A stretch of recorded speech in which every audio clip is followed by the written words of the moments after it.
To believe that I couldn't see, you were always there beside me. Thought I was alone with no one to hold, but Good. You were right beside me. Yeah.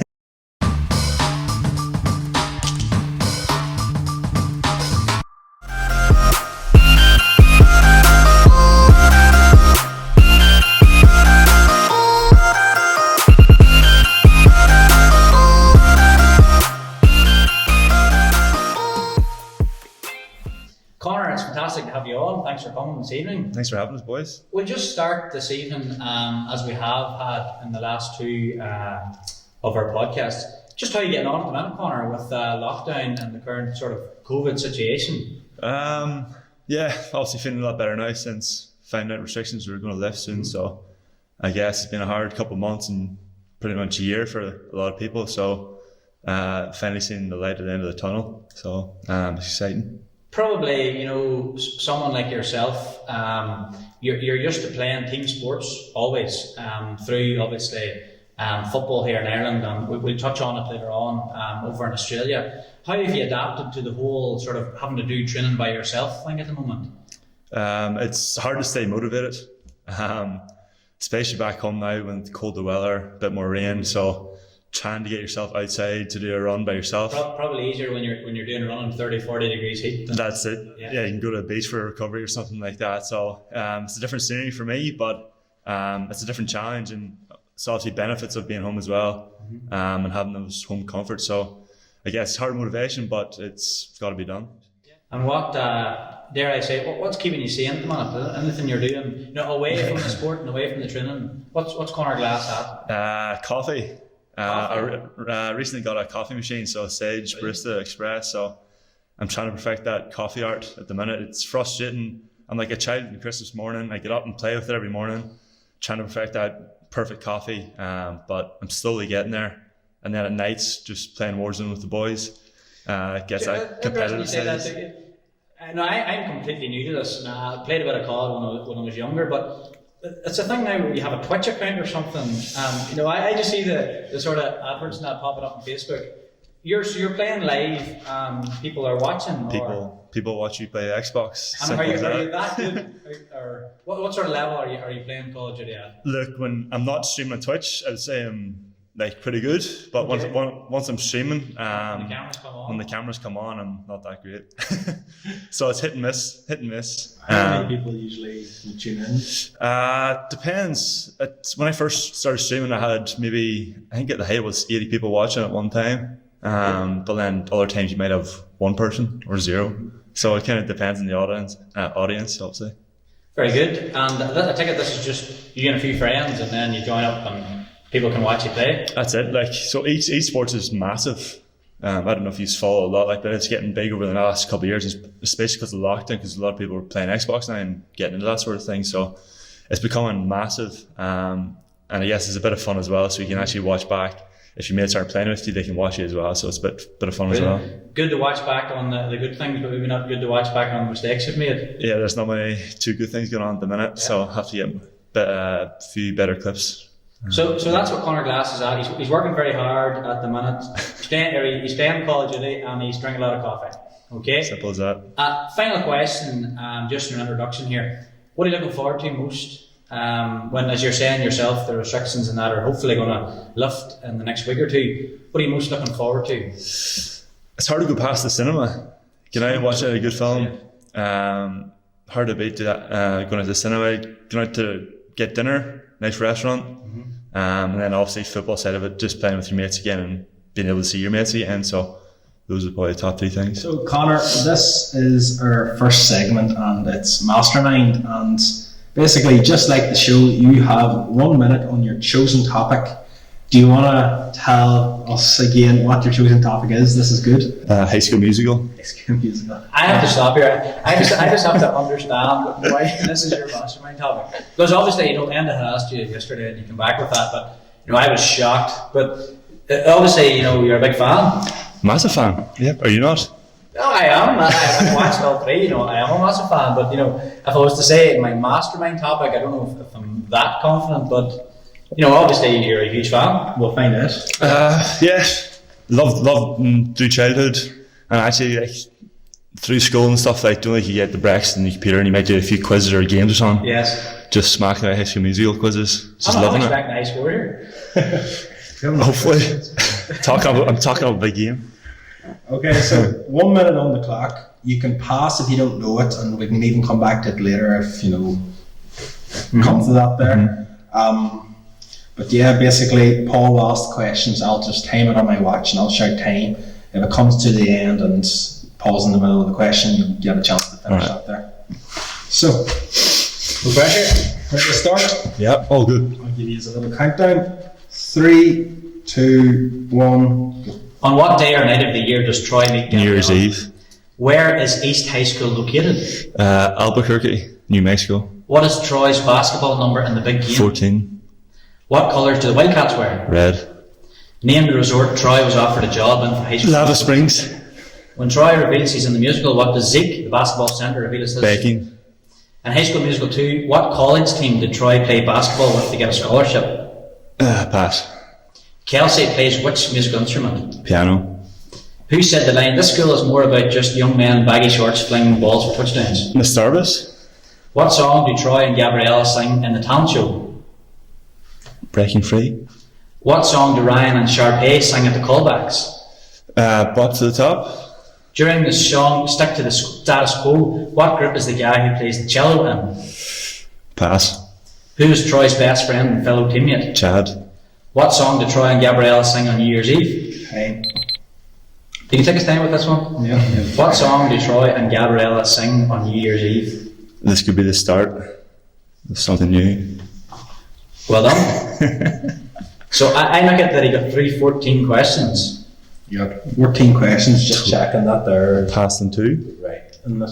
Yeah. Yeah. So out of 14 questions, you got 12. You passed the two you passed on. Was the college team that Troy played with was the Red Hawks. Red Hawks, yeah. And the Stick to the Status Quo, the guy that plays cello was in the Skater Dudes group. So Yep. very good. 12. Massive I'm happy score. with that. 14, which actually Happy beats with Charlie O. Yes. Jordan put 11 last week, so you're top of the leaderboard. You know more Thanks. about High School Musical than Charlie O does about NBA. So Think what's more important, High School Musical or NBA?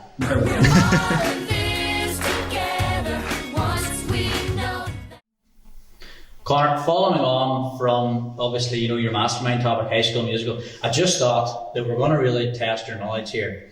So our next section is called Finish the Lyric. Okay, so I'm going to ask you for the next 2 or 3 words, finish off the sentence in each of the High School Musical songs. Okay, best of luck. Looking forward to it.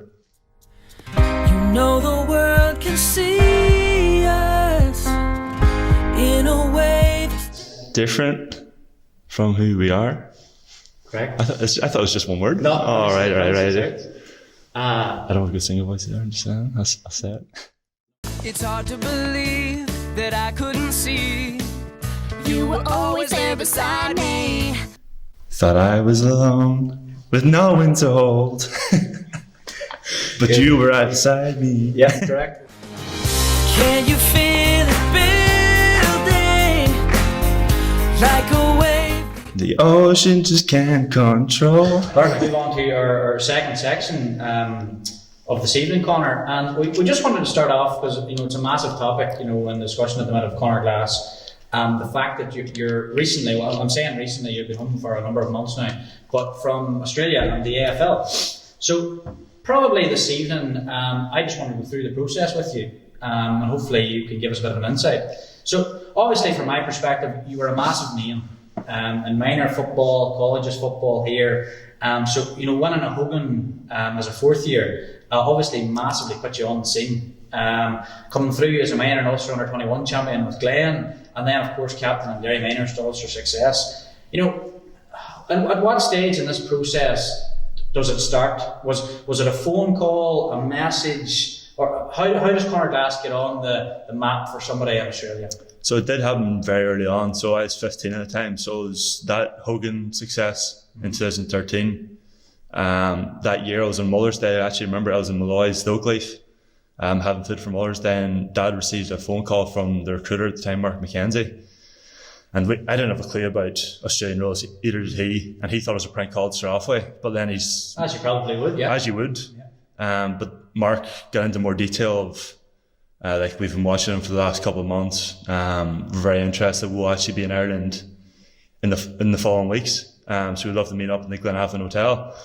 So then obviously as you would, I went home, started researching AFL. I was like, how good is this? But then I had to keep it quiet for the following 2 years of the process. Yeah. So like not telling your friends about it, not telling anyone about it. And it was real speculation. I feel like it was more on their end to get me to pretty much sign for them, because you can go down the route of going to the combine, AFL combine in Dublin, and then multiple teams can kind of approach you and poach you from there. Whereas they wanted me to put my sole focus in them and put my trust in them that I'm going to sign for them. And how you said that, when the gentleman Mark McKenzie had rang you down, he said he was watching. Mm-hmm. How are they watching a 15-year-old footballer from Mahara? That's it. Look, I reckon there's obviously scouts here. There's a lot of Gaelic players that have obviously been out there and they might have connections with the AFL, and even just videos and stuff. Like Jerome Quinn would have covered a lot of the school games, Ulster minor games. So I think your name has to come up 2 or 3 times in order for them to kind of look into you a bit. So that's kind of what they done, and then followed my progress from there. They were actually at the Hogan final that day as well, sitting in the stands. Right. Massive secret to keep for 2 years. Massive secrets. Like there's a lot of speculation too, a lot of speculation from the media, friends asking me about it, and I kind of just had to palm it off. It's like, I haven't really heard anything about it. Whereas I'm going into Meath to train with them. So if I was your friend and I said, so is there any truth in you go on the play Aussie rules? Yeah. Honestly, didn't tell anyone. No. You said no, never. No, I haven't heard anything about it. So it's a massive responsibility, Conor, for somebody at your age. 15. You're talking that when you came home from the Oakleaf that day, you were straight on to Google to look at, what is AFL. I'm sure you're watching highlights and clips and all those things. What's going through your head at such a young age? Because obviously that's a massive responsibility, but there must be something thinking that you do recognise at such a young age that it's on the other side of the world. So are you thinking at that very, very early stage, I'm really excited, it's something I'd love to do and I don't see the downside, or are you conscious enough to weigh those options up? I think Dad and my family helped me with the option and kind of kept me grounded, because as you would at 15, like the opportunity to play professional sport, you're like, I'll go tomorrow. But again, I was only 15 at the time and I was only finishing 4th year, going into my GCSEs. So there was that side. It was like, I'm going to focus on school and I'm going to finish school. And I told them from the set, it's like, I'm finishing school and finishing A levels here. And they're completely open to that. And they actually let me stay an extra year at school. So I signed in 2015. I didn't leave school to the following year in June 2016. So they let me finish school. Like I had signed a contract for the previous year, but I was pretty much getting paid to go to school from them, which isn't too bad. Quite good. Brilliant. Yeah. So then just talk us through the process. So you signed a contract, you finished your last year in school, and at this stage, speculation is massive. Yeah. Then obviously the decision was made, you were going. I remember the farewell in Mahara was huge. Take us through the process. You hop on a plane, you go, you land in Australia. What happens next? Luckily, so I actually went out in flights. I went out for like 2 weeks over multiple trips. So when I was maybe 17, 18, before I actually went out full time. So like I actually got to experience what the lifestyle's like, what the sport involves, who I'm going to live with, who the players are. So when I did go out after my school exams, like it was all kind of second nature, and I kind of felt like I know the people and I know the culture and I know what I'm getting myself into. But like I hopped off the plane and I think arrived at 6 a.m. that morning, went to training at 9 a.m.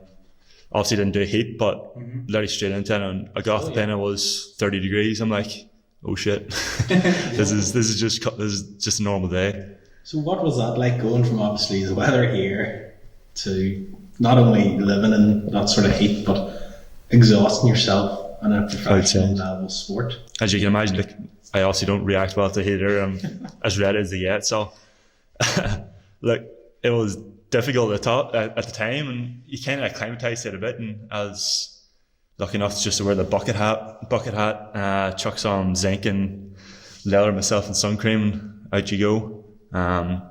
But that does affect your playing ability too, because the amount of sun cream I put on, your hands would be like soap. Like, it really slips that much. So, like, you acclimatise it and you get used to it. Did it take you long to get used to the game? Because you can practice all you want here, and you can kick your Australian rules football about at home and at the pitch and stuff, but it's probably really until you get out there until you actually really play a have game. to pick up the rules, the tricks of the game. Did it take long, or? It took a fair while, to be honest. It took over a year. As you said, like, you can train all you want and you can kick all you want, and like, even the training matches, like, you're playing against your teammates and you kind of know the tactics and the gameplay. Whereas if you go into opposition, like, you're flat out and you don't know what way they're going to play, so you're kind of chucking the deep end, like, just figure it out. So like, I found just getting as much game time as possible just helped my development heaps. Just playing games. So you went out, and you're saying it probably took a year or so till you were sort of nailing down the gameplay and the skills and all those things. You made your debut in, am I right in saying 2017? Yeah, second year now. Against, my pronunciation, I'll get a Fremantle. Yeah. And if I'm right in saying, your family was over at that time. They were. So I'm just trying to make the link between, you were there, you'd done a year or two of hard work, your family wasn't there. How special was it at the time that you were given the jersey for the first time to make your senior debut that your family was there? They actually extended their trip a week in order to go to the game. So like, that was a special moment, obviously. But I think Hawthorn done it really well, and they're like, if he's going to get the opportunity to play this year, we may as well do it this weekend when his family's here.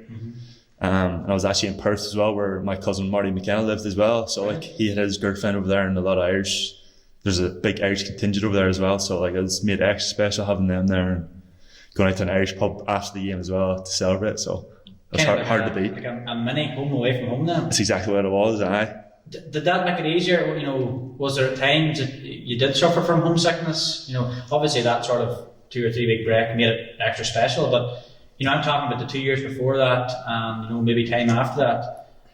The inevitable, was it really, really bad? Or I know you set up, you're saying you had a serious collection of friends and family and that out there. Obviously they can do their best to make it easy, but we can only imagine it was very tough. Like, when I'm playing well and it's going good, like, it's easy to deal with homesickness, but it's more in those darker days when you have a bad performance, you're not playing that well, and you can be quite lonely. But there's another Irish boy I play with, Conor Glass. So I lived with him pretty much my whole time out there, and he helped me heaps. And I would have thought I helped him a lot as well, deal with his homesickness. Like, but Skyping every Sunday night, mum would be a pain in the ass. It's like, are you Skyping tonight? I'm like, shit. But it's not, the people say it's, you can Skype, you can phone call and all these things, but what is it, an 11 hour or 12 or whatever time difference? So, it's just not as easy as that. It's not as easy as that. And luckily I get home twice a year as well at the end of the year. So, and they usually come out at summertime, so June. Yep. So I had methods to deal with homesickness. But I know other players suffered, like Conor McKenna would have suffered heaps. And he suffered very badly with homesickness. And that's ultimately why he came home. But luckily I had methods and the people in place to help me deal with it.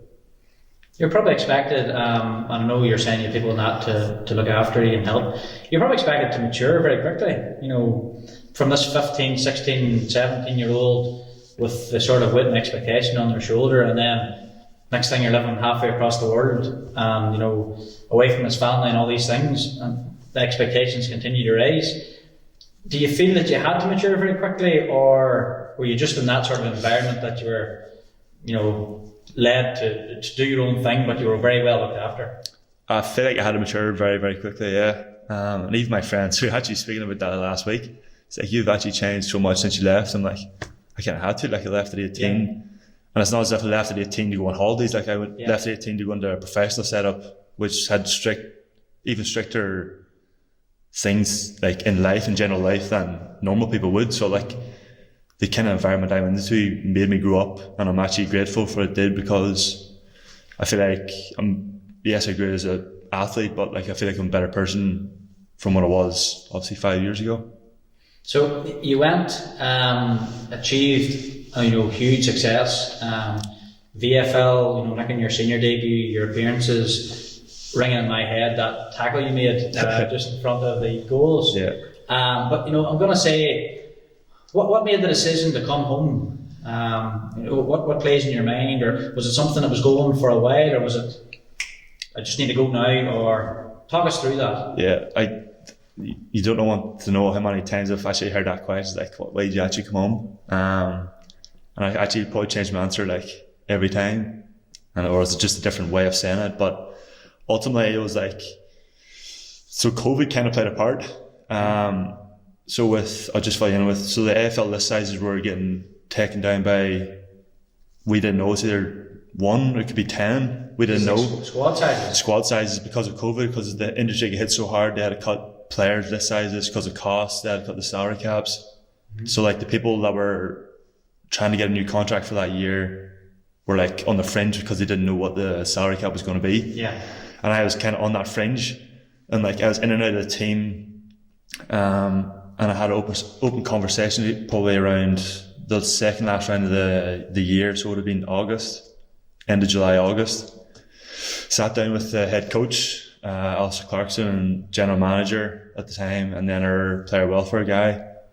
Had an open conversation. Like, I pretty much just put it to him, like, do you see me in your plans next year or in the following years? And they said, look, we don't really have we see you playing, but we don't really have a definite decision for you. Like, we just don't know at the minute. And I was probably at that time, I was speaking to Rory Gallagher, like, what's the plans for next year and everything like that. So it kind of unfolded as like they couldn't give me a definite answer, whereas Rory was kind of dragging me, trying to get me back home. And obviously mum and dad were obviously like just backing my decision. So they couldn't give me a definite answer. I was like, right, I'm just gonna go home. And then Jordanstown also helped. I'm studying now, so that was kind of the drag. We will touch on the Derry aspect, which has been a massive thing too. But I'm just going to pose the question: if you went to Alistair Clarkson and the player welfare assistant at that stage, and they says, "No, Conor, definitely contract will be here end of the season. We can't guarantee you endless minutes, but you're definitely your plans for next year." Does that change your decision? Or I wouldn't be sitting here. I'd still be there. Yeah. Like, I would do it all over again if I could. Like, if I had the opportunity to do it, I would have stayed for 10 plus years if I had that success. But everyone's journey is different, and it's just not the way it panned out for me. Conor, moving on with our next section for this evening, and it's called the What Were You Thinking round. So we're just going to discuss some big moments that you've had in your career to date, and I want you to just discuss with me and Enda what was going through your head at that moment. What were you thinking? Okay, so first of all, I'm going to start with one. Hopefully I'm not going to annoy you here, but I'm going to cast your mind back to the Home Cup final 2016. Now, I can see you're infuriated already when I mention this. So I'm thinking specifically of referee David Goff give you the red card. Okay, so picture in the scene for those that are just joining us. 45 minutes gone on the clock. St Patrick's Mahara are up by 4 points against a team featuring David Clifford. 15 minutes left on the clock. In comfortable position, Conor Glass has dropped back to mind the house, see the game out, and there's a red card shown. Do you want to talk us through there? What were you thinking? You're an absolute dickhead. Okay. I was that frustrated. Like, it was one of those things that, like, I didn't do it, and like one of those things like, what the hell just happened? And like, when he showed the red card and he wanted to get serious, there's a picture of it too. Like, I'm like, you're an absolute dickhead. So, put it in perspective, you were a big name targeted at that time. What happened in sort of beforehand? I was on Clifford. So it was actually funny you spoke of Clifford before, but Shay Denny actually was doing a really good job on him during the game.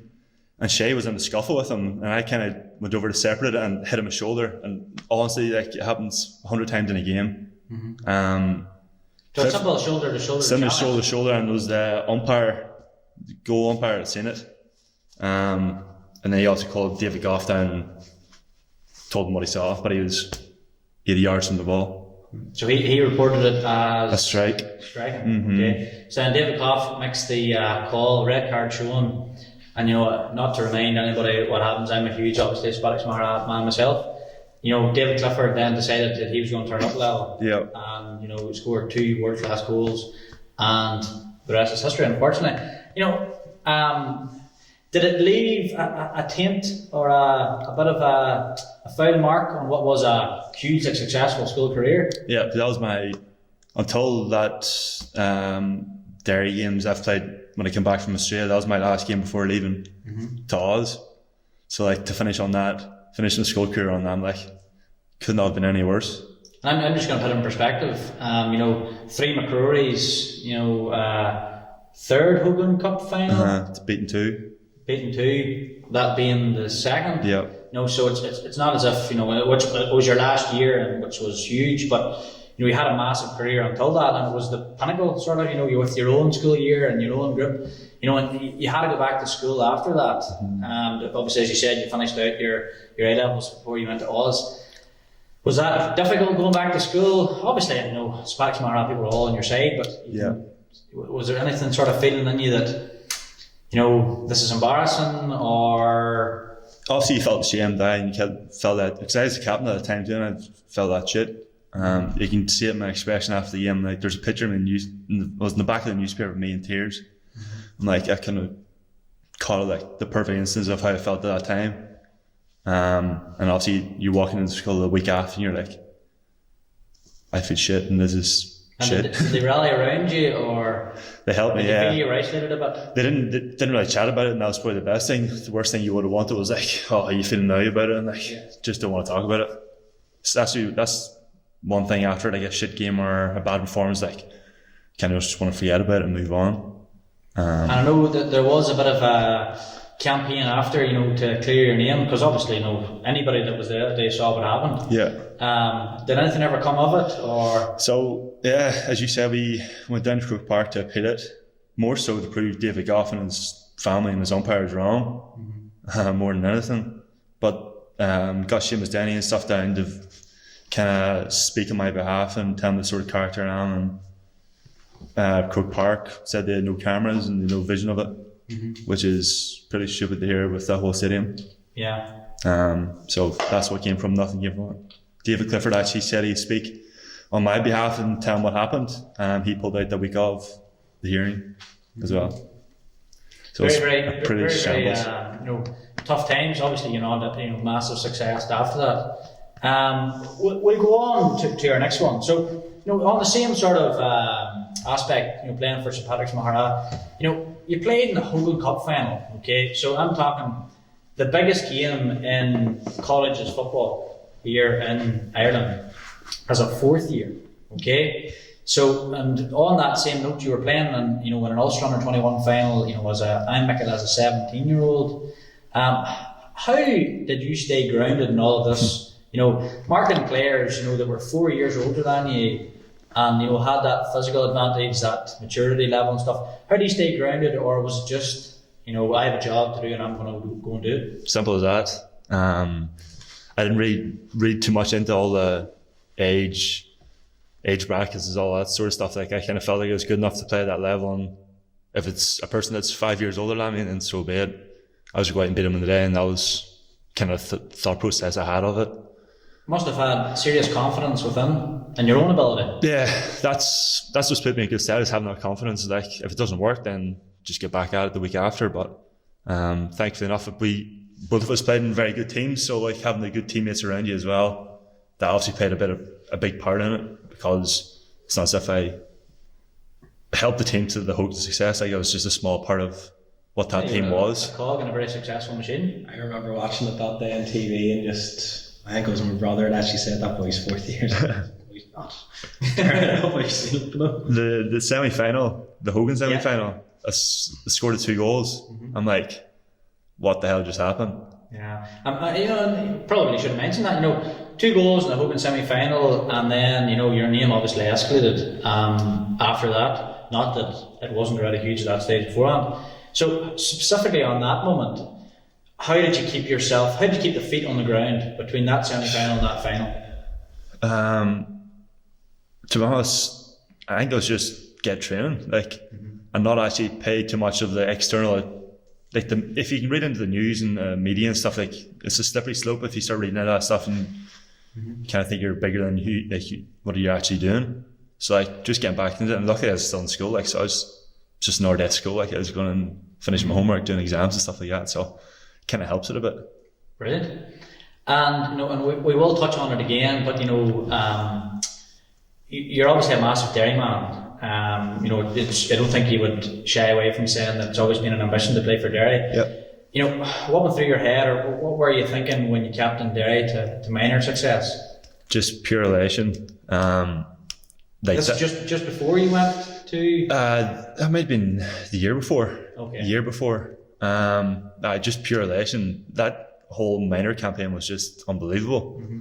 We were going to the semi-final against Donegal, beat them by a point, and they were all Ireland favourites at the time. I'm like we can just keep going, beat Cavan in the Ulster final. Or I had planned the whole week before. It was massive house party in my house, so I was looking forward to that. It's get the job done and back to my house for a house party. But lifting that trophy, Jim Martin McGuinness is in the background of it. I have those pictures now that I have for life. It's just unbelievable memories. Brilliant. And last one, I'll just say, and we have touched on it already. What were you thinking making your AFL debut in 2017? How did I get here? Pure nerves at the time. They always talked about the big step up from VFL to AFL. Yeah. I'm like, all right, let's see what it's like. I was coming up against the main boys, obviously against Fremantle too, so it's obviously bigger bodies, bigger names, superstars out there. I'm just I think I was 19 at the time. I was just a 19-year-old from Ireland, just going out there to kick a ball. And, I can't even try to imagine, how different it must have been. You had ran out obviously at Croke Park, you had ran out in Clonus, you had ran out in, you name the stadium here in Ireland. But to run out in your debut, in the AFL in front of whatever it was, I'm not sure, 1,000 fans must be so different. And I'm just trying to picture what is going through your head. How can you possibly keep your head on the game and the job at hand rather than, I know my family's up in the crowd, I know there's thousands, I know probably everybody at home is watching on BT Sport and all those things. How do you keep yourself in the moment there? Yeah, leading into the game, a lot of the older players, coaches, it's just another game. Just go in and play your role and just do what you've been doing for the last couple of months. I was it's just another game. Yes, there's a stadium, more crowds, but there's still 8 posts. Well, there's the AFL, there's 8 posts and it's still the same footy field. So just go out, play my role, and all that external stuff will look after itself. Okay, Conor, just for the next section of this evening, we just want to discuss, your mindset and how you get yourself ready for big games and how you react to certain things that may happen throughout your career. So obviously, when we start off, we've talked, about difficult moments that you've had to overcome. Just thinking specifically about the Hogan Cup final and that. How do you find that you react to defeats? I'm just going to give you an example.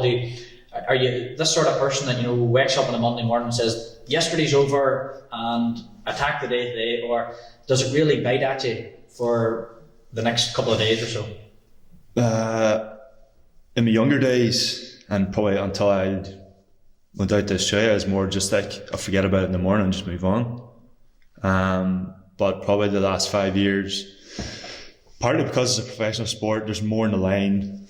The fans are fanatics, and if you do have a bad performance, they'll very happily put you down. So after a bad performance, it's quite hard to deal with.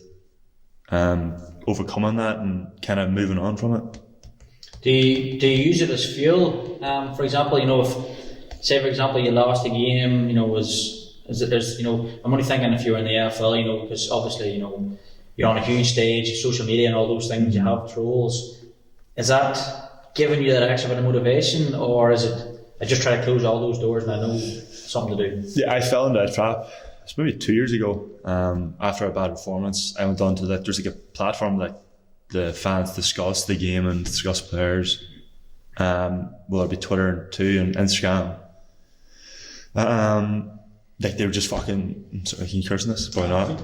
They were putting me down and they're just potting me. Like they're just making me out to be this shittest person ever and pretty much telling me to go back to Ireland. I'm like, I kind of played into that, and then my family started saying it on Facebook and stuff. I'm like, and then my family would say to me, I'm like, I just don't need this stuff. Like, just stop looking at that stuff. And thankfully, we had a psychologist at the time, and I dealt with, like, had a few meetings with her and overcame it. But then family, mum especially, would just keep looking at it and looking at it. And it's just like, just stop looking at that, because it's not only putting me down, but it's obviously making her annoyed at it as well. But then going back on to, did it fuel me for the following weeks? Yes, it did, because I wanted to go out and prove a point to them, because they're the ones that are sitting at their home, they're jealous of someone who's came from Ireland to play at that top level where they probably think that they could. Yeah. And it's usually the boys that have a profile picture of a car or some random picture that are putting me down. So like they're nobodies and they end up.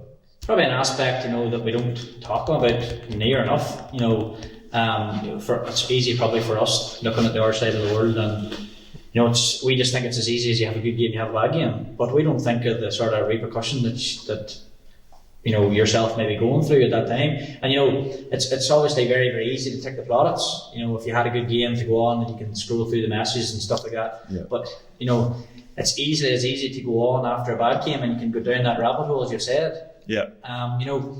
Working with the psychologist, was there any strategies that you developed, or was it just try your very, very best to block it out, or what did the psychologist help you to do going forward?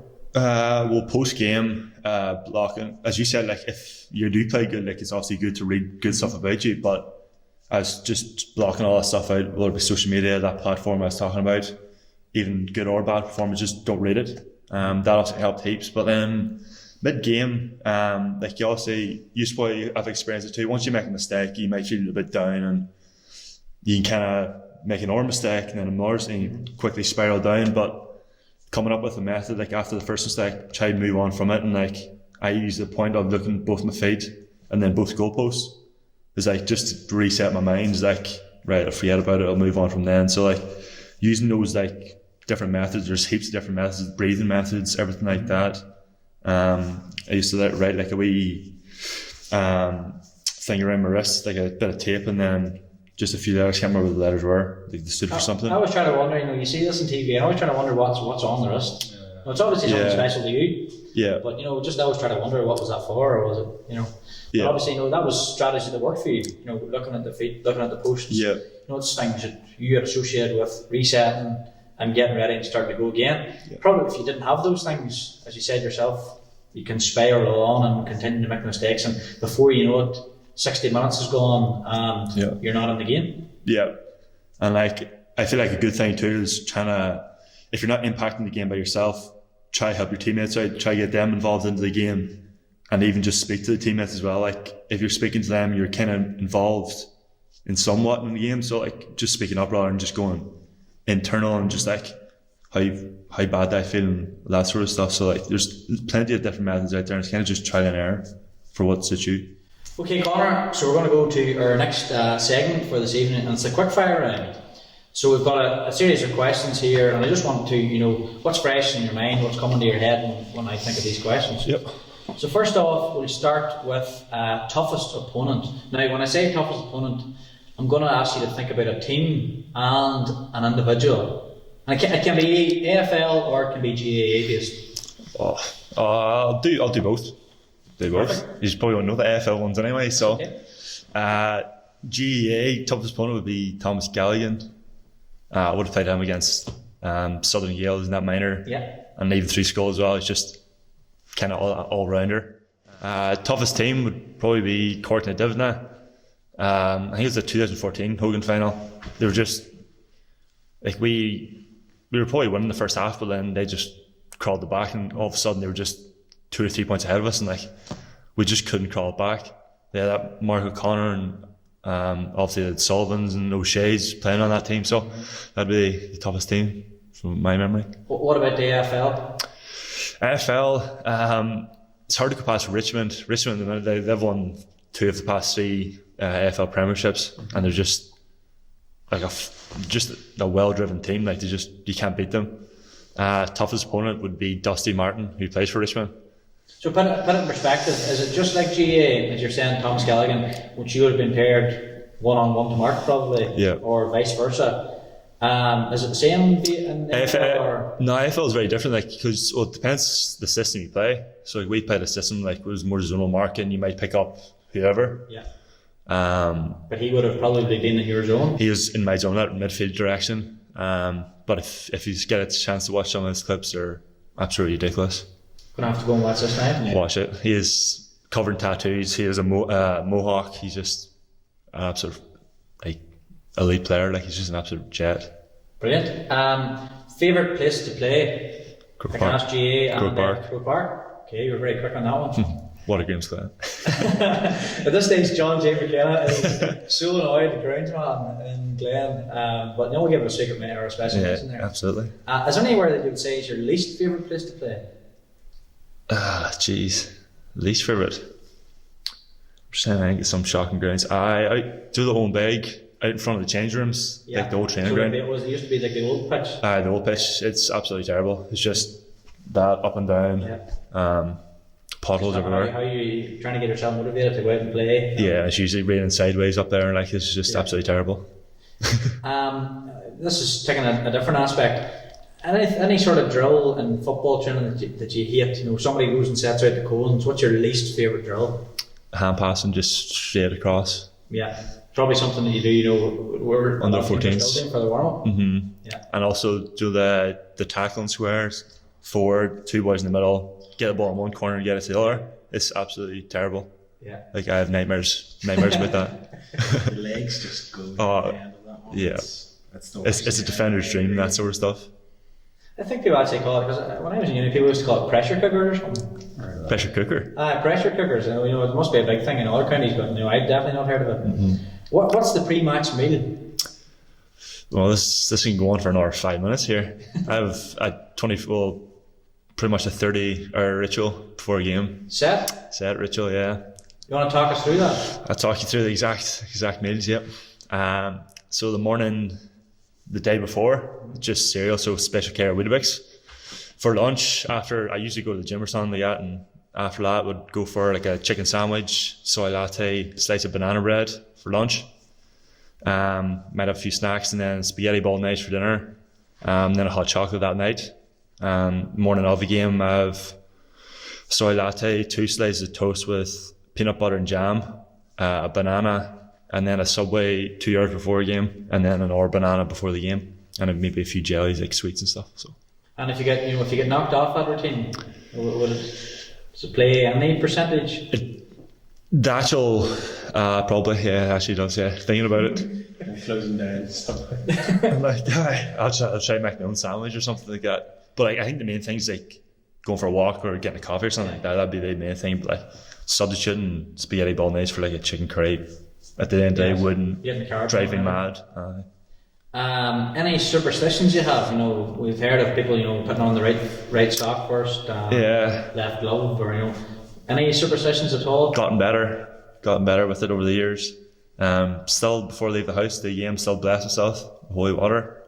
I used to wear like a medallion on my neck, like a necklace. Used to take it off, put on my right shoe, put on my right sock, put on my left sock, and then my right boot, left boot. I don't do that anymore. I don't wear it anymore. It broke, so I just haven't gone back to getting it. We've all been in changing rooms, and people can be doing these things we wouldn't even notice. Yeah. But you're saying that you always would have put the right sock on first, then the left. Yeah. So I put the necklace in the right shoe, right sock, right boot, left boot. And that's always. Mm-hmm. So you're back home now from obviously Australia. Is there much of a difference between how often you would have trained and went to the gym out there and compared to now? Maybe how often are you training and going to the gym? At the moment, obviously, you're not out in the pitch training, but can you give us like a rough idea of the difference? Yeah. Well, I guess in Australia, that was my full-time job, so I would have been going much more often over there. Like, it would have been Mondays more recovery day, so that'd be like your gym sessions, general movement and massage and stuff, and then Tuesdays training session, a pitch session, followed by gym. Wednesday day off, Thursday pitch, gym, Friday just like a pitch session, then Saturday be a game. So like that's 6 or 7 days training, and multiple double sessions in that. Whereas now, like, I'm studying, working, so I don't really have much time as I did. So like, I'll try to get like a gym session every other day, and then a running session on the other days than that. So to kind of just stagger it. Yeah. So how many gym sessions would you? I'll try to get three in. And will that continue when football's back, or will you have to cut that down? No, I think I'll continue it. Try to do like a lower body, upper body, and then like a full body.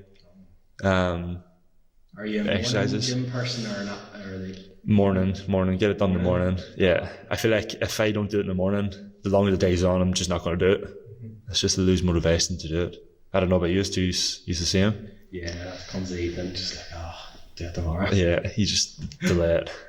What would you say is more important, your diet or your workload? Would you think it's more important to get the gym session done, or maybe it's you think they're both as equal as each other? What would you say, diet or workload? Probably workload.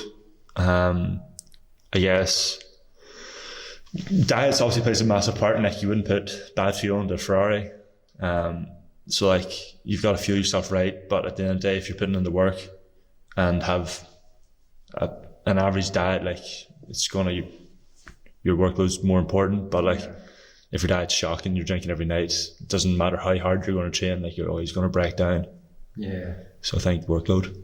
So obviously all this here workload, it's tough, but how would you then switch off and relax? What would you do to relax? A massive sweet tooth. It's just chocolate. It's especially Easter as well. I've just demolished multiple eggs. I think you're probably speaking for the majority of us. I think everyone's the same. And lockdown doesn't help because you're always in the house and you're bored. And what do you do when you're bored? You eat. So it's tough in lockdown. And then, so you played Aussie rules, now you're back home playing GAA. Is there any other sports maybe you have your eye on or you can play now at your home? Esports, so Xbox. I was a big soccer player growing up and I loved playing soccer. I'd love to just get back into that just for a bit of fun at the weekend, maybe in the off season for Gaelic. Play with the mates and stuff like that. I'm trying to think. Strollers, Mahara strollers. Any position? Striker. I was a striker growing up. Me and Tiernan Flanagan at Draperstown Celtic, so we'll try to reunite that partnership up front. There'll be a few scouts now watching this. That's it. Get my signature up. Tuesday. Okay, Conor, our next section for discussion this evening is the rumour round. Okay, so various rumours that myself and Enda have heard when we mentioned the name Conor Glass, and we just wanted to check with you this evening. This is your time to put the rumours. Are they right? Are they wrong? You can put them to bed. Okay, so first one that I heard was, you said in your discussion with Enda there that you used to play soccer. Okay, is it true that you tried out as a goalkeeper for the Mid-Ulster Foyle Cup team? True. Is there any sort of explanation there, or? It was a bit of fun at the time. A few of us went up to try out, and I just said I was going to go as a keeper. I played striker that whole year, and the scout, the head of the coach, is like, "You're not a striker." I'm like, "I'm just going as a goalkeeper." Ended up making the team as a goalkeeper. So made the team as a goalkeeper.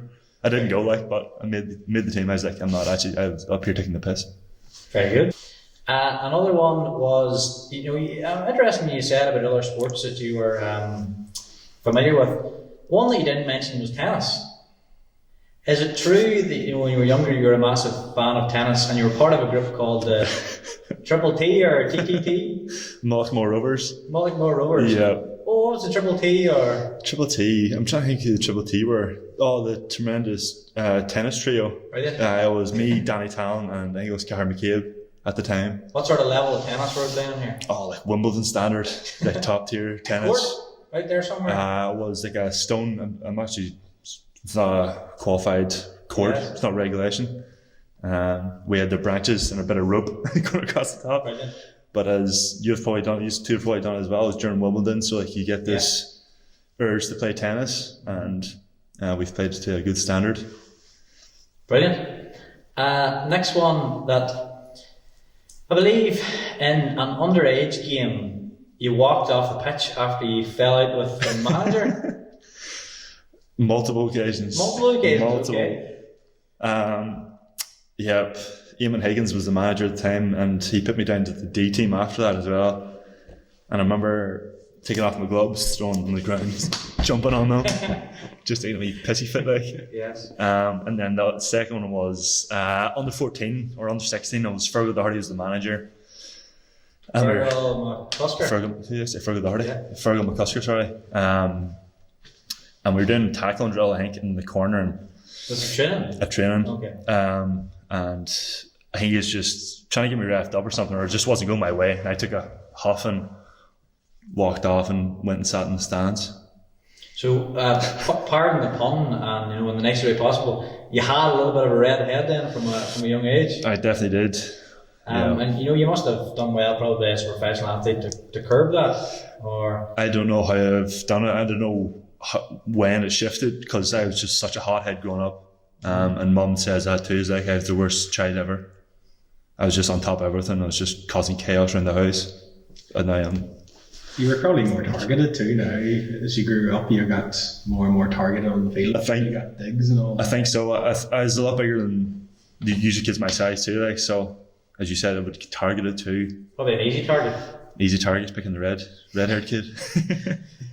And last one was, I probably have a tiny bit of experience, and it's probably the same in the fact that, when we go for a job in our profession, they come and they look at our social media pages, be it Facebook, Twitter, and all those things. Is it true, when you were younger, you used your Facebook page as a bit of, I'm going to say a wind up, and then obviously, there was speculation and that, and you'd been approached by AFL scouts and that, and you just had to take the decision, I seriously need to clean up my social media pages here. Yeah. Do you want to give us a bit of perspective or a background there? Or? It cannot be said in this mic. It was more just piss text and like just being young. Aye, like just stupid stuff that me and my mates would do online, just posting around the people's walls and trying to get signed for Hawthorn. I was like, I need to fix up my Facebook here because of this. Nobody came and said anything. No one said. Yourself. So the recruit said, he's like, just be wary of your social medias and stuff like that. Yeah. It was more because when I go out, the players take the piss out of me because they do research on you, just take the piss out of your training. Yeah. It's like, I'm going to clean this shit up. So at this stage, he says this to you and you're thinking, I really need to go and clean up my social media. He's just popping out of my head. I was like, oh shit, I need to do this. Yeah. Thankfully I did. And there's the odd post that my friends might comment on there and brings back memories, but it's nothing too harmful. We're all very guilty of a dodgy Facebook memory or two popping up every so often. Pink for nights or like for LPC or some shit.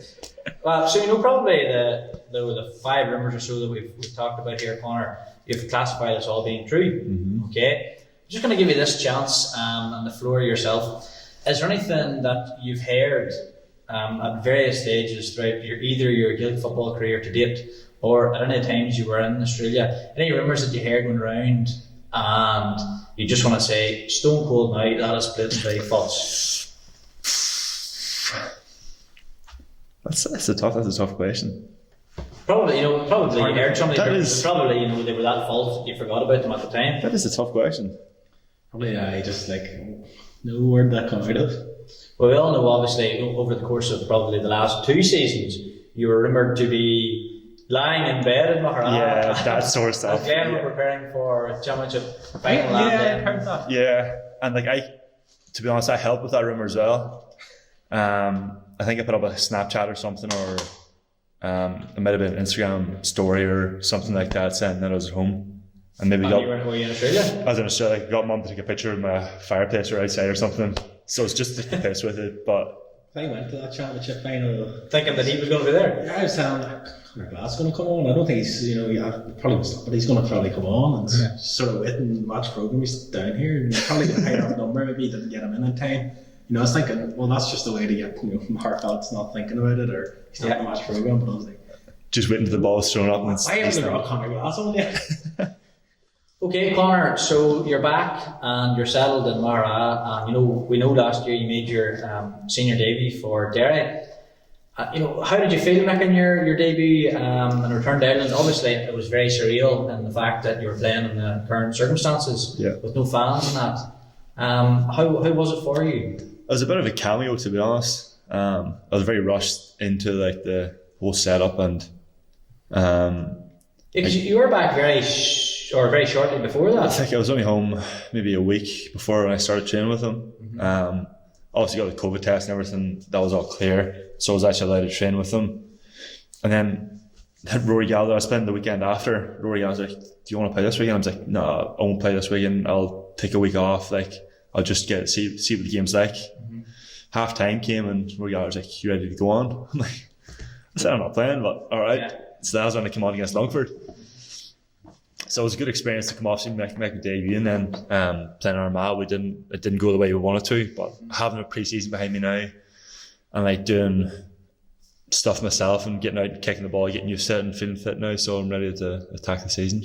And did you, obviously we talked earlier on about how long it took you to adjust going out to AFL. Did it take you long to adjust back? We don't really talk about that aspect. Yeah, I feel like it's more the gameplay, because the game's changed a lot since I last played it, because I would have been in school football like minor level, whereas like seniors more advanced, especially kind of setups, more tactics, whereas like the general skills, it'll kind of come back second nature to me, but it's more getting used to the game plans and like how you manipulate your opponent or take on the opposition, so that'll take a while to get used to. And would you say, there's anything you've brought back from your time being as a professional athlete in Australia that you're using now on a day-to-day basis, or you're using in training, or anything that going forward will affect your game? I guess just that professionalism and knowing what it takes to make it at the elite level, and having that environment for the players to feel comfortable and be able to perform at that elite level.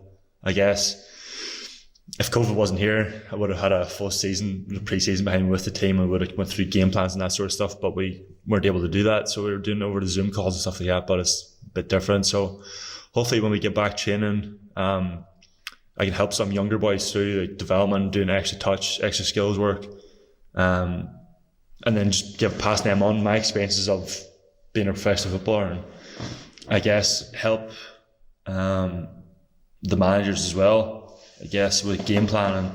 If I notice anything or any improvements, I'll be able to pass along. Following on from, you said that you had to mature very quick, and obviously you had the professional aspect. Do you see yourself now, just when you said, that you can help the younger boys and stuff, do you see yourself as a leader now when you're home? I think so, yeah. Any way I can help someone else pass on my knowledge is something I take good pleasure out of as well, because I guess trying to help them along in training and then going out and seeing them perform on match day, like you obviously feel good about yourself, and the more good players we can have at Derry, the more chance we are going to win. So whatever I can do to strive towards success. Complete role reversal, because when you were Australia, you were that young kid that the older people were we'll call older people were helping you with the skills and the gameplay and all those things. So it's complete role reversal in the fact that you have all this gathered experience and you're now back here. You feel that you have a lot more to offer. That's it. As you said, like I was young going out, but I gained all that experience out there, and I know what they done to help me and what helped me. I can kind of pass on to the younger boys up in Derry, like the likes of Paul Cassidy, who's going to be an absolute star over the next couple of years for Derry and Blythe. So whatever I can do to help them is massive. And what you've got a proper pre-season and under the belt now. You've got the skills back focused and all those things. What's the goals going forward for the season ahead? Sporting goals. Not specifically, Glen, Derry, GAA. Yeah. Personally, Maharashtra Rollers, of course, yeah. I said the same, we're expecting a call coming through after this. Twitch viewers. What's the sport goals going forward for this year and so on? Well, realistically for Derry is getting to Division 3. Personally, I don't feel like we should be there, and we should be pushing for getting back to the 93 team, pushing for All Ireland and playing Division 1.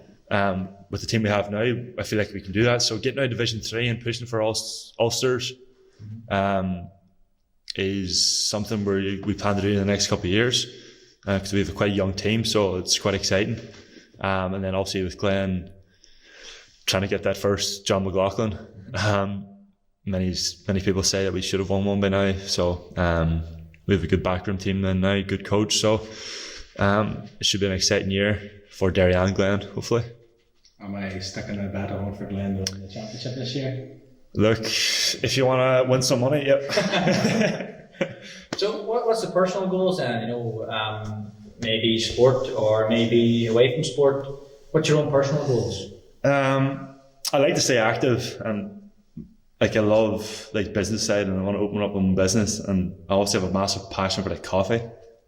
But you always see all these coffee trucks and all these things now, which the market's quite saturated. So trying to come up with something different, whether it be a cafe or a bricks and mortar cafe, would be pretty cool. And you had highlighted at a very stage you're currently a student again in University of Ulster. What's the plans there, or what's the plan for the future for Conor Glass? Yeah, so studying accountancy in Jordanstown, so first year student. Help the business, yeah. Big fresher, so go up and live in the Hoylands. No, I'll be living from home and I'll be travelling, playing football for Jordanstown, obviously,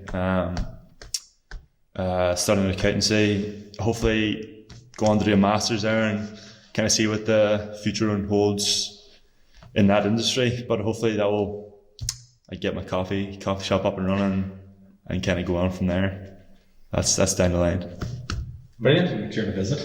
Of course. I think we're happy enough to finish there. Yeah. Conor, Thanks very much for coming. You've been great. Pleasure. Fantastic guest. The insight that you've given has been fantastic, and you've been brilliant to have. Thank you very much. No worries. Thanks for having me, boys. Cheers.